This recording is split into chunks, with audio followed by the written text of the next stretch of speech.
Sasa yakinyauka yakifa, maana yake hayo majani huwa tunayapeleka yakifa yanaenda motoni bana. Haya, mimea, wanyama, ng'ombe, mbuzi waishi, lakini wakiishi lazima wafe ili wazaliwe wengine. Sasa wakifa hawa mbuzi, kondoo, ng'ombe wanaenda kuchoma moto bana. Sasa hapa tunakwenda kwenye uhalisia wa namna gani chochote kinachoishi kinakufa na kinazaliwa. Ndio maana sisi kwenye hii dimension tunasema uwepo wa Mungu haupo, lakini upo uwepo wa ulimwengu, Mother Nature, universe.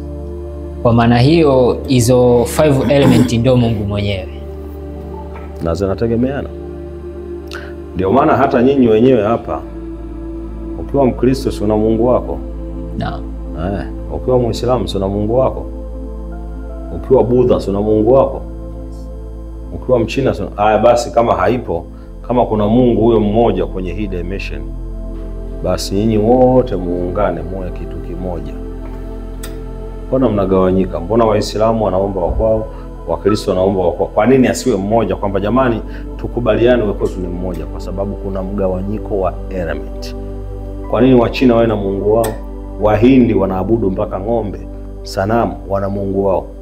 Sasa tunaniambia kwamba Mungu ana sehemu moja. Ipo miungu ambayo ilikuwepo, Yahweh, Allah, Anunnaki, Enki, miungu ilikuwepo ambayo ilibeba tafsiri ya huu ulimwengu, lakini sio kwamba kuna Mungu ambaye tukifa utaenda wapi?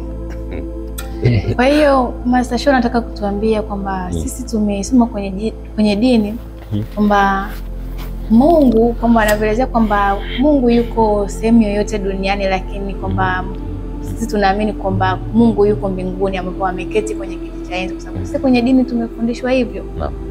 Wewe unataka kutuambia kwamba kwa imani yako kwa Mungu unaamini kwamba kuna Mungu katika maji, Mungu katika hewa, Mungu katika mimea, si ndio hivyo ambavyo unaamini wewe? Sisi tunaamini hivyo kwa sababu mwanangu cheusi, ukisema Mungu yuko mbinguni, basi huyo Mungu wa mbinguni, huyo aliyoko mbinguni kakaa kwenye kiti cha enzi, kazi yake kakaa, basi siku moja angejionyesha. Uache kwanza angefanyeje? Angejionyesha. Hata ile miaka 2000 basi tungeona hata siku moja. Sasa na wapungia mkono jamani. Tunamsubiri siku ya mwisho haijafika, kwa sababu tunaambiwa siku ya mwisho atarudi. Imani, watu walijaribu kutengeneza nafasi mkae, msiondoke kwenye imani.